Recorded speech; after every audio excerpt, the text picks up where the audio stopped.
સુવિધા નહીં, કોઈ ફેસિલિટી નહીં, કોઈ આર્મી નહીં, કોઈ પોલીસ નહીં. જ્યારે મોટા મોટા નેતા આવે, કોઈ વીઆઈપી માટે પાછળ કેટલી ગાડી, ઉપર હેલિકોપ્ટર, શેનાથી હાલે છે?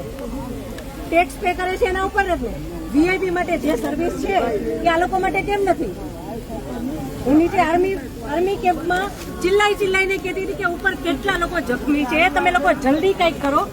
અમે ઉપરથી પડતા આખડતા નીચે ઉતરાતી હજી ઉપર કોઈ ફેસિલિટી ગઈ નહોતી. ઉપર આટલું બધું થઈ ગયું હતું, નીચે આર્મીને ખબર કેમ ન પડી કે ઉપર આ થઈ ગયું છે? આતંકવાદી અમારી સામે આવીને ગોળી મારી જાય છે, હિન્દુ મુસલમાનને અલગ કરીને હિન્દુના બધા ભાઈઓને ગોળી મારી છે. તો આપણી આર્મી કરે છે શું? લાખોની સંખ્યામાં આર્મી હતી ત્યાં, અને જે ટુરિસ્ટ પ્લેસ છે ત્યાં કોઈ આર્મી મેન નહીં, કોઈ પોલીસમેન નહીં, કે કોઈ ફર્સ્ટ એડ કિટ નહીં, કાંઈ જ સુવિધા નહીં. એમાંથી એક આર્મી મેન એવું કહે છે કે તમે લોકો ઉપર ફરવા શું કામ જાઓ છો? હવે તમે મને એ વાતનો જવાબ દો. જો આ રીતનું હતું તો તમે અમને જવા શું કામ દો છો? નહીં, હવે મારા ઘરનો સ્તંભ વયો ગયો છે, હવે તમે મને પાછો આપો, મારે બીજું કાંઈ ન જોઈએ.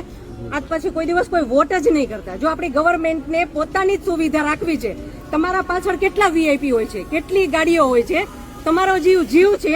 આ ટેક્સ પે કરે છે એનો જીવ નથી. આ છોકરાઓનું શું? આનું ભવિષ્ય શું? આને ડોક્ટર બનાવી છે, આને એન્જિનિયર બનાવો છો, હું કઈ રીતે બનાવીશ? નહીં, મને ન્યાય જોઈએ. મારા છોકરાનું ફ્યુચર ખરાબ ન થવું જોઈએ. આટલા વર્ષની સર્વિસમાં એને ટેક્સ તમે કટ કરીને તમે સેલરી આપો છો ને, અને ઉપર જતા અમે કઈ પણ વસ્તુ ખરીદીએ છીએ, ક્યાંય જઈએ છીએ, ફરીથી ટેક્સ, ટોલ ટેક્સ, બધા ટેક્સ તમે અમારી પાસેથી લ્યો છો. તો મારા ઘરવાળાને જ્યારે જરૂર હતી ત્યારે કોઈ ફેસિલિટી નથી મળી. મને એનો ન્યાય જોઈએ.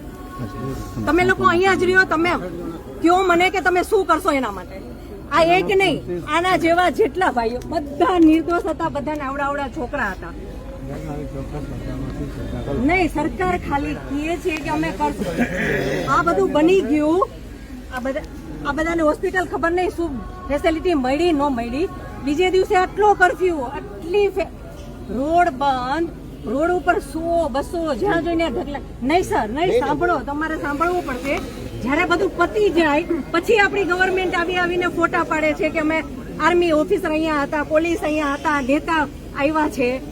પછી શું કામનું? અને આર્મી ઓફિસર એવું કેમ બોલી શકે કે તમે લોકો ઉપર જાઓ છો શું કામ ફરવા?